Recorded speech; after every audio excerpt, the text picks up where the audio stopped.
Day 11. Studying in a group versus studying alone. Which is more effective? One of the biggest questions students face when developing their study habits is whether studying in a group or studying alone is the better approach.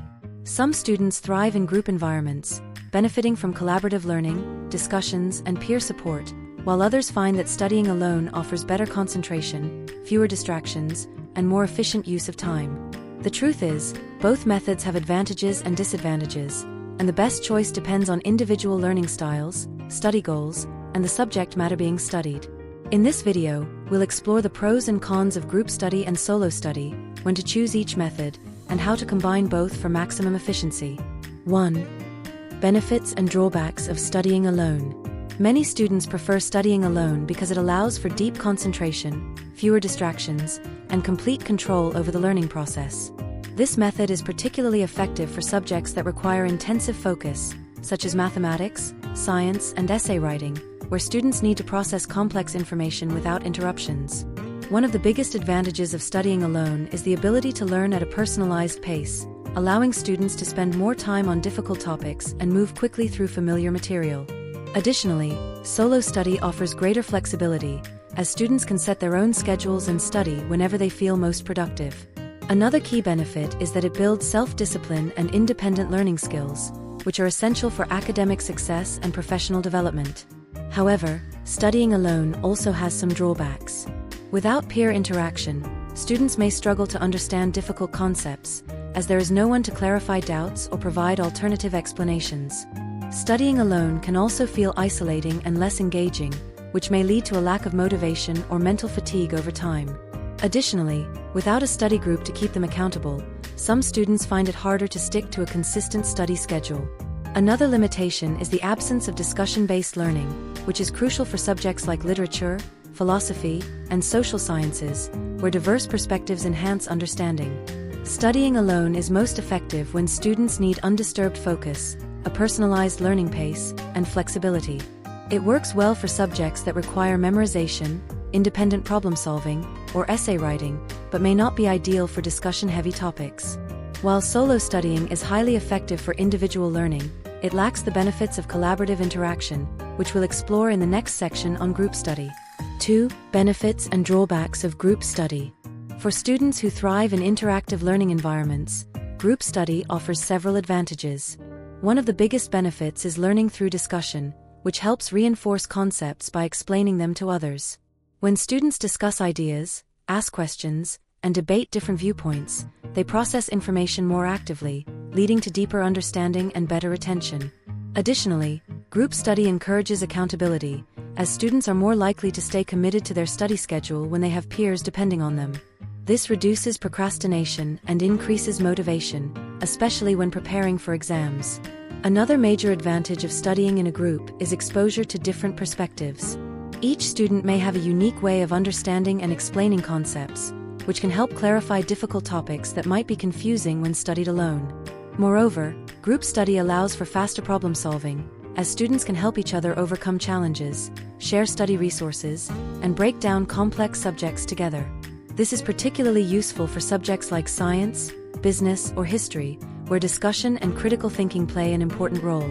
However, group study also has its drawbacks. One of the most common challenges is distractions. When studying with friends, it's easy to get off topic, leading to unproductive sessions. Without a clear structure, group meetings can turn into social gatherings rather than focused study time. Additionally, group study may not be ideal for students who prefer to learn at their own pace, as they might feel rushed or slowed down depending on the group's overall speed. Another challenge is scheduling conflicts, as finding a time that works for all group members can be difficult. Lastly, some students contribute more than others, while certain members rely too much on the group's efforts rather than actively participating, which can create an imbalance in learning. Despite these drawbacks, group study is highly effective for collaborative learning, reviewing material through discussion, and preparing for exams through peer testing. It works best when students set clear study goals, keep groups small, and ensure active participation. In the next section, we'll explore when to choose solo study versus group study to maximize learning efficiency. 3. When to choose solo study versus group study. The effectiveness of studying alone or in a group depends on the subject, study goals, and personal learning preferences. While some students benefit from the deep focus of solo study, others thrive in collaborative learning environments where discussions help reinforce concepts. Understanding when to use each method can maximize efficiency and improve learning outcomes. When to choose solo study. Studying alone is the best option when students need deep concentration and a personalized study pace. This is especially useful for memorization-based subjects, such as biology, chemistry, and foreign languages, where independent repetition and self-quizzing improve retention. Solo study is also ideal for complex problem-solving subjects like math and physics, where students must work through equations at their own speed without external distractions. Additionally, students preparing for essay-based exams, research assignments, or writing-intensive subjects benefit from solo study, as it allows them to organize thoughts, analyze information critically, and refine their writing skills without external influence. Students who prefer flexibility and self-paced learning should also choose solo study, as it allows them to adjust their schedules and prioritize topics based on their personal strengths and weaknesses. Those who find group discussions distracting or inefficient may benefit more from independent learning, where they have full control over their study environment. When to choose group study. Group study is highly effective when preparing for discussion-heavy subjects, such as history, literature, philosophy, and business studies, where diverse perspectives enhance understanding. This method is particularly useful when students need to explain concepts aloud, as teaching others reinforces learning and improves recall. Group study is also beneficial for exam preparation, as students can quiz each other, discuss potential test questions, and clarify difficult concepts more efficiently than studying alone. Additionally, students who struggle with self-discipline and motivation may find that studying in a group keeps them accountable and helps them stay on track. When working on group projects, presentations, or collaborative assignments, group study is necessary for brainstorming ideas, dividing workload, and refining teamwork skills. The most effective approach is often a combination of both methods. For example, a student can study alone to master new concepts and join a group session to review material, test understanding, and reinforce learning through discussion. By strategically balancing independent learning with collaborative study, students can optimize their study time and improve academic performance. 4. How to make group study more effective. While group study has many advantages, it can also become unproductive if not structured properly. Many students find that group study sessions can easily turn into social gatherings or waste time due to off-topic conversations and lack of direction. To maximize the benefits of group study while avoiding distractions, students should follow a clear structure and set specific goals for each session. The first step to an effective study group is to set a clear objective before meeting. Instead of gathering with no plan, students should define what topics will be covered, what materials will be reviewed, and what each member will contribute. Keeping the group size small, ideally 3 to 5 people, ensures that everyone has a chance to participate while avoiding the chaos of larger groups. Another essential strategy is to use active recall techniques.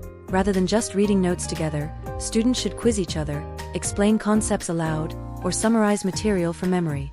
Teaching a topic to a peer is one of the best ways to reinforce knowledge and identify gaps in understanding. To maintain productivity, it's important to set time limits for discussions and stick to a structured schedule.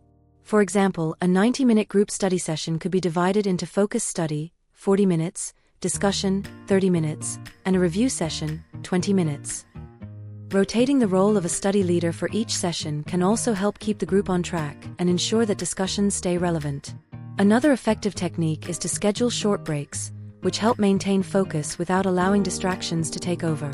To avoid unproductive study groups, students should be mindful of who they choose to study with. Studying with highly motivated peers who share similar academic goals can boost focus, while joining a group that lacks commitment may lead to wasted time. By following these strategies, setting clear goals, keeping groups small, practicing active recall, and maintaining structure, students can turn group study sessions into a powerful tool for enhancing retention, improving understanding, and staying motivated. There is no single best way to study. Both solo study and group study have their advantages and drawbacks, and the most effective learning strategy depends on the subject, personal study habits, and academic goals. Studying alone is ideal for deep concentration, self-paced learning, and problem-solving based subjects like math and science, where independent practice is key. It allows students to focus on their weakest areas without distractions, helping them develop discipline and time management skills. However, solo study can sometimes feel isolating and may make it difficult to clarify difficult concepts without peer discussion. On the other hand, group study is highly effective for discussion-heavy subjects, such as literature, philosophy, and business studies, where exposure to different viewpoints enhances understanding. It is also beneficial when preparing for exams, as peer teaching and active recall techniques help reinforce learning and improve retention. However, group study can become inefficient if it lacks structure, leading to distractions and wasted time. The most effective approach is to combine both methods strategically. Students can use solo study to grasp new material and then join group sessions to test their understanding, review concepts, and reinforce learning through discussion. By balancing independent study with collaborative learning, students can maximize productivity, retain information more effectively, and improve overall academic performance. Ultimately, the key to success is understanding personal learning preferences and choosing the right method for the right situation. There is no single best way to study. Both solo study and group study have their advantages and drawbacks, and the most effective learning strategy depends on the subject, personal study habits, and academic goals. Studying alone is ideal for deep concentration, self-paced learning, and problem-solving based subjects like math and science, where independent practice is key. It allows students to focus on their weakest areas without distractions, helping them develop discipline and time management skills. However, solo study can sometimes feel isolating and may make it difficult to clarify difficult concepts without peer discussion. On the other hand, group study is highly effective for discussion-heavy subjects, such as literature, philosophy, and business studies, where exposure to different viewpoints enhances understanding. It is also beneficial when preparing for exams, as peer teaching and active recall techniques help reinforce learning and improve retention. However, group study can become inefficient if it lacks structure, leading to distractions and wasted time. The most effective approach is to combine both methods strategically. Students can use solo study to grasp new material and then join group sessions to test their understanding, review concepts, and reinforce learning through discussion. By balancing independent study with collaborative learning, students can maximize productivity, retain information more effectively, and improve overall academic performance. Ultimately, the key to success is understanding personal learning preferences and choosing the right method for the right situation.